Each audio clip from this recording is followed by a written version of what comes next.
Well, welcome today to Tim's Take. I'm your host, William Lee. Here in the studio with us is our guest, the Tim Reinbott. He is a Director of Communications and Assistant Director of Natural Resources here at the University of Missouri. And as well as that, he is Director of Sanborn Field and the research that is conducted there. So welcome, Tim.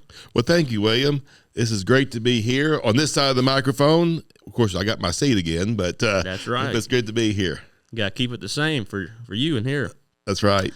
Today's conversation, we're going to go into cover crops. And you've had a lot of experience, Tim, haven't you, in the past? How many years? Actually, 40 years. 40 years, man. Yeah, I was thinking about that just the other day. I went to my first American Society of Agronomy meetings, and that was 40 years ago in Chicago. And there was a talk from Rodell about using cover crops and fixing enough nitrogen for the corn crop, and I got really excited about that. I'd never heard anything like that before. And my advisor, who was from Pennsylvania, he could see my enthusiasm, and one of the things he said, though, he said, yeah, but they're sitting on some of the best land in the country. That won't work in Missouri. Well, if you tell me something won't work, you know me. I'm gonna try to make it work. Right. I've had the privilege to work underneath you past 4 or 5 years, my undergrad career as well as going into my graduate school, a master's student in agronomy. And it's been a pleasure to see and just glean the knowledge you've had just to learn from the vast amount. And I've learned a lot. And I guess today let's teach other people what you have to show us in cover crops. So your background, of course, what was your first cover crop you planted? Probably a couple years later, I was working with Dale Blevins and we had him on this podcast. And as you know, N2 fixation is his big thing. And he got excited, as well as I did, about let's look at legume cover crops that we could supply nitrogen. So I still remember doing this one fall day.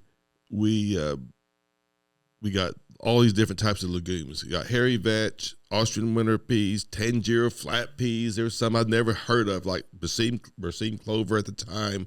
We had like a dozen different legumes, and we planted those. So that was my first introduction into really planting cover crops. That was probably fall of 1988. Man, so it's safe to say you have a little knowledge. Yes. Bit. And it was great watching those because some of them really took off like gangbusters in the fall. Some winter killed. Others didn't. But just observing how they grew was very, very eye-opening. Very interesting. For the listeners at home, Tim, can you just tell me, what is a cover crop? Okay. Well, cover crop is a crop that we plant after our main cash crop. After the cash crop. Now, what we're talking about now, for the most part, is in the fall after our corn or soybeans are harvested, but it could be in the middle of the summer after wheat, or if you're into vegetable production, maybe you have cold crops in the spring that you planted. Then that summer you come with a crop it could be a cereal rye crop or wheat, or it could be buckwheat. It could be a lot of different crops, but the whole idea is you're not growing it for a cash crop, but instead you're growing it just to protect the soil and you get other benefits from it. And we'll get those other benefits later on into the conversation. But going on to, let's just keep talking about some basics in cover crops. So do I need to have all this specialized equipment to sow cover crops, to seed cover crops? No, you really don't. You can overseed cover crops. We've done that many, many times. And whether it comes out of an airplane, whether it comes out of a broadcaster on a tractor or a drone now. Drones are really big now. You can do that. Of course, there's drawbacks to that. It's got to rain. Got to have the water. You do. And I always say that if it doesn't rain, your cover crops become cricket food. That's true. And would you also agree that you also need the sunlight? I mean, the water for the germination, of course, but in our thicker crop canopies, do we need sunlight, or is it okay to kind of just do its thing until a month later? Or Well, as you've seen in your research, that you have a whole lot better cover crops when you have open canopy. Right, sunlight. And because it does need it, but they will establish. Okay, they will establish. They will establish, and that's why when we often overseed, it's right before leaf drop, or like with soybeans or in corn, it's when the leaves are starting to turn brown, and so there's more light getting through. So you got to think about that. Whereas in your case, you're growing grain sorghum, right? which is green till frost. It is. It is green until it's frost, and then it's still there. Right. In a way. And the only time that you really got a good stand was when you had your wide rows. Right. Had wide rows in my particular project, and had the sunlight, the ability of the light and the water to get down there. Just the competition or the lack thereof will help in the establishment. It really will. So overseeding has its great advantages because it does not take away from harvest time. Because as you know, as a farmer, that harvest time is pretty busy already. It is. There's always something to do on harvest, and now you're telling me as a farmer I need to add in cover crops in the rotation. So it's very important to have a way to easily and effectively do seeding of cover crops. And home for me, I mean, we had soybeans, for example, and like you said, we took a drone and overseeded right before leaf drop, and we had radishes is what they were, and they grew off beautifully. And then we came in with the grain table and cut the soybeans.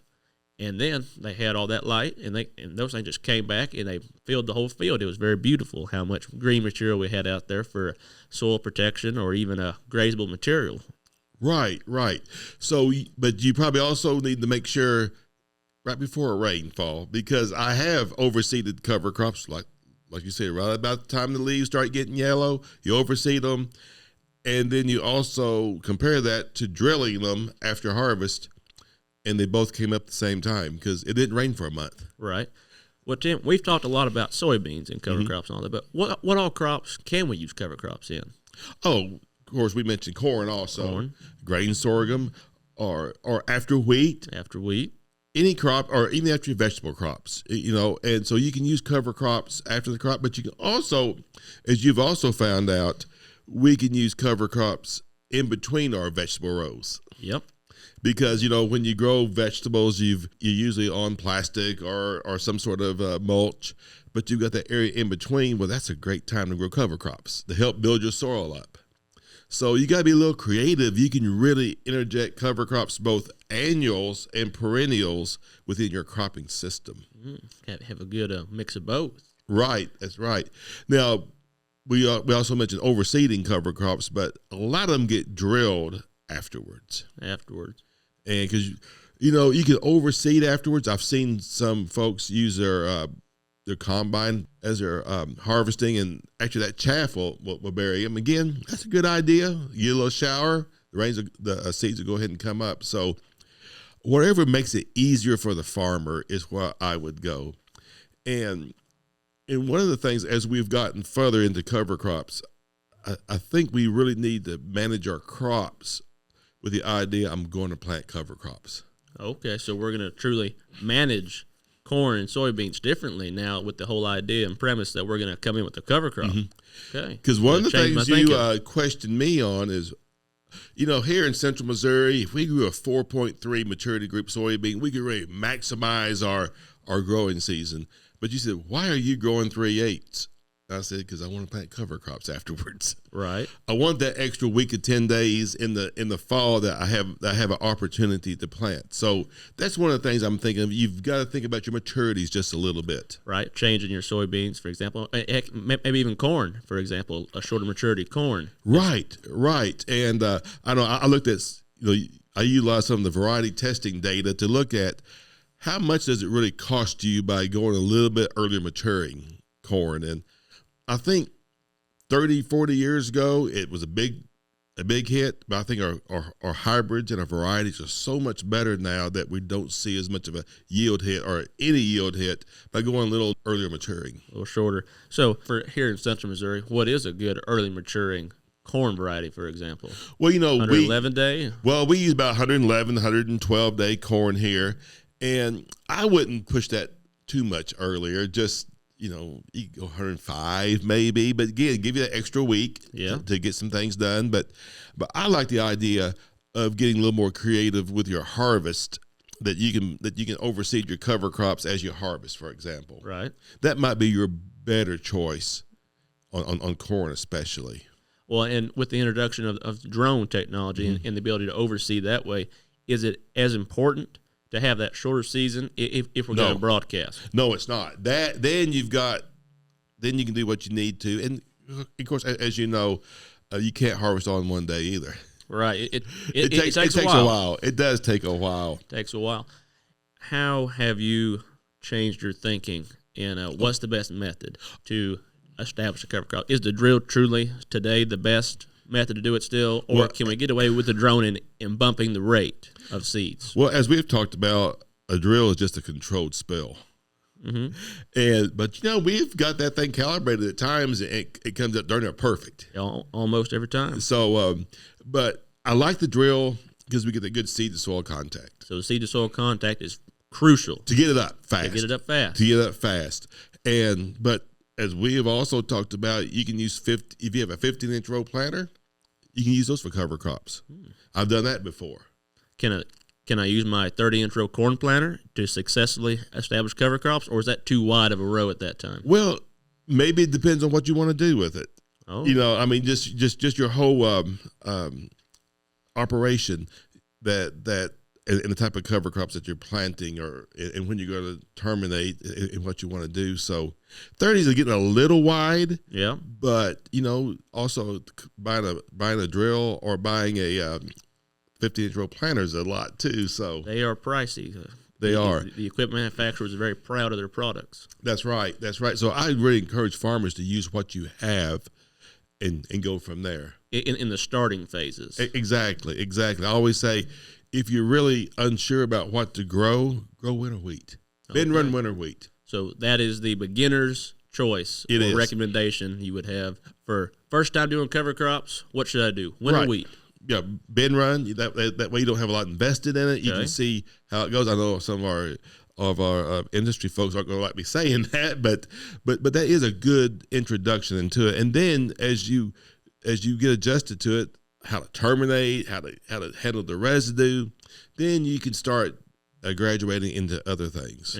Well, and you brought up our next kind of section to move into. So we've established our cover crop. It's growing well. It looks beautiful out there.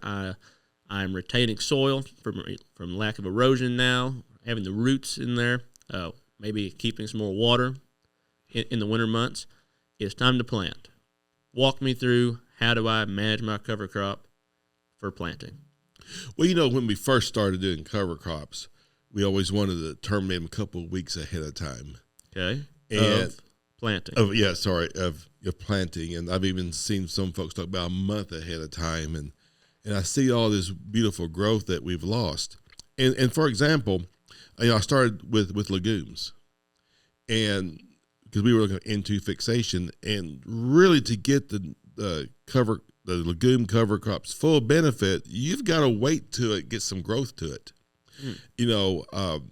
Like hairy vetch, 90% of its growth occurs 2 weeks before it blooms.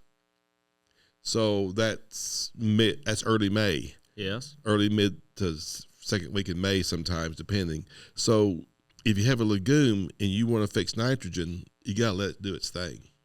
And also, they don't fix a lot of nitrogen until the soil warms up. So you got to take that in consideration too. Right, some cost benefits there. Yes. So each of these cover crops have a different purpose also, depending on what you want to do. We didn't start adding cereal rye and other cereal crops to our cover crops until we realized that we had some winter protection for the legumes. For legumes, so you had to grow two crops, one to shield or protect the leguminous crops. Then, right, because we've seen it over and over and over that we get much better legume growth when we have a little cereal crop planted with it, whether it's cereal rye or oats or wheat. So that helped a lot in that. But also, you mentioned, you planted your cover crop for soil protection. The number one reason that you want to plant a cover crop, I think still, is soil protection. Soil protection, huh? And we have seen this over and over and over in our fields, but also our demonstrations, that when you have no-till compared to a no-till and cover crop, you get a whole lot less water runoff and soil runoff. Just how much more you get with that cover crop compared to just no-till. And there's some value there, especially if we can keep our soil in place. Obviously, soil is one of our biggest assets and biggest costs in production agriculture, but as well as all the nutrients that are in that, especially with our broadcast way of doing fertilizing. All the nutrients are up in that top few inches of soil. Right. So when you start losing soil, you've lost a lot, but also in the soil, in the water solution, your dissolved nutrients, you're losing those too. Right. So really stopping that water runoff is imperative. And also, as you know, well, maybe you don't realize in your life, you haven't lived long enough yet, but our rainfall events are getting further apart and more intense. So we've got to be able to hold that water, and that's where a cover crop can really come into to play. Okay. Well, going back to the planting time, so it's April 1st, and the weather's looking okay. It's still a little cold, but I'm as a farmer, I'm itching to kind of get some things going. I have this growing cover crop, a good mix, or even just winter wheat. How do I manage it now? Well, what we used to say, kill it, huh? And plant into it. But really, you've got time. Plant right into it. Let the cover crop grow some more. Okay. Let it have some more biomass growth, and then kill it. You can use herbicides to kill it. Okay. If you use like a roller, you got to wait till the cover crop gets a lot more mature. So if you're going to do this, you're going to probably have to have some sort of chemical way of killing it. Chemical to kill early. Right. But you've also let some more biomass grow, some more root growth and such. So that's what I would highly recommend. I know some of our colleagues will say that plants can detect something growing beside them and they think it's a weed, and they'll react toward that and they'll hurt yields. I can see that also. So you don't want it to get much more past emergence when you want to kill it. But that give you 2 weeks almost, right. Something. And also, as we talked about before we came on air, we're managing water. And how many times do we see April 1, we got too much water? Too much. Too wet to plant. Too wet to the field. And that's something where our cover crops can help us with, is that they can take some of that excess water off. They're letting it soak in, of course, but it's going down into the soil profile. But in that upper couple inches, they can help lessen that burden so we can get planted a little bit earlier. Okay, very nice. So it's now May 1st. I've waited. My cover crop, it's growing. It looks really nice out there. How do I manage it now? Well, I think the same way is that we want to plant it green. Now, we talk about planting green. That means the cover crop is still green, still actively growing. We haven't done anything to it yet, and we plant right into it. And then we don't worry about desiccation until after we plant it. It could be the next day, the same day, the next day, or it could be a week or 2 weeks later. Right, all depending on how you're going to do it. If you're going to do a crop that has no herbicide-resistant traits, for example, like say Roundup, if you don't have a Roundup soybean or corn in the field, is it imperative to kind of get that, if you're going to use Roundup to terminate, it's pretty imperative to get it on before emergence then, right? It is. It really is. Or if you're totally organic, then you're going to have to go with more mechanical means by rolling it down a roller crimper. Or such. And then you got to watch the growth stage of the cover crop, because you want it to be near reproduction, at or near reproduction, so it breaks off. Right. Plants change. You got to look at the physiology of the plant, and it will change, and it's a lot more susceptible to breaking off. Well, say as a young farmer, just a quick question. I have a batwing bush hog or rotary mower in the shed. I don't want to go buy a specialty roller crimper. Can I terminate my cover crop by mowing? You sure can, and that's how we did it at the very first when we were first working with legumes, is that we were mowing them down. We were flail chopping them. So everything stayed in place. Okay. And then we planted right into them. And that's when we realized the biomass that we were really getting from these cover crops. And they have a lot, that has a lot of good characteristics too, as far as, of course, retaining water, shading the ground, making it cooler. That's really important in the middle of the summer, that you've got cooler soil temperatures that your cover crops can get. But also, you're taking the advanced weed science class right now, don't you? I am. What do a lot of our weeds need to germinate? Sunlight. So now we have this layer of biomass that's preventing some of our weeds from germinating. A pretty good another tool in the toolbox. It is. I think we have helped rid some of our weed issues because of our cover crops that we've seen over the years. Very interesting. So going back to the equipment side of things, do I need a special planter to plant green or to plant the cover crops of any kind? We really don't. As we have seen, if you have a plant that has good sharp double disc openers that aren't wore out, you can get right through the material and do a good job of getting the seed placement in it, because that's so important to do a good job. Good seed to soil contact. It is. And one of the things that we found how we got into planting green was that when we rolled it down or mowed it down, we had this biomass that we couldn't get through. I mean, I could not get a good seed to soil contact, and I was just really scratching my head about what to do. And a student mentioned, the undergraduate said, "Why don't you just plant right into it without mowing it or without pushing it down?" And I thought, well, that's a silly idea, but we tried it anyway, and that was the first time we started planting green. And I think that really caught on, because that made so much more sense, because we could plant right into the soil and get those good seed to soil contact. Awesome. Well, thank you, Tim. All right.